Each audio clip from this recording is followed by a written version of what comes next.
அதாவது நான் என்னுடைய கட்சி தொண்டருக்கு ஒரு ஒரு நிகழ்ச்சியை நான் சொல்லணும். அதாவது தலைவர் வந்து ஒரு ப்ரோகிராமா போறாரு.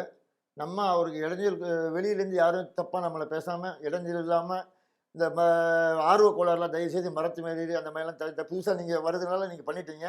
இனிமே வந்து கொஞ்சம் கூட்டத்த பார்த்து எச்சரிக்கையா இருந்துங்க. யார் பேச்சையும் நீங்க கூட்டத்துக்குள்ள சண்டை மூட்டி விடுறவங்க கூட பேசுவாங்க. 2வது நீங்க வந்து வயசான பெண்கள், குழந்தைகள் இத மாதிரி ஆட்கள கொஞ்சம் அவாய்ட் பண்ணி பாசத்தில வீட்டில சப்போஸ் ஆள் இருக்காது.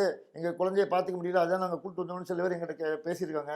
அந்த மாரி வந்தா தயவுசெய்து நீங்க வர வேணாம். வீட்ல டிவி நம்ம கட்சி சார்பா உள்ளவர்களுக்கு சொல்றேன். அதே மாரி தலைவர வந்து கடைசி வரைக்கும் டென்ஷன் இல்லாம நம்ம கொண்டு போணும். அதனால கூடிய மட்டும் கிரவுடுல வந்து எச்சரிக்கையா இருங்க. கையில குடி தண்ணீர் எடுத்துட்டு போங்க. ஏன்னா அங்க கிடைக்குமா, கிடைக்காதான்னு தெரியாது. இத வச்சு பல பேர் விமர்சிப்பாங்க.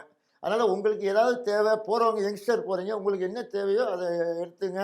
இனிமே இத மாதிரி நிகழ்ச்சி நம்ம கட்சியில நடக்காத மாரி கடைசி வரைக்கும் தலைவர் பேர காப்பாத்தி 2024ல வெற்றியடைய செய்யணும் அப்படின்னு நம்ம தொண்டருக்கு பேசிக்கிறேன்.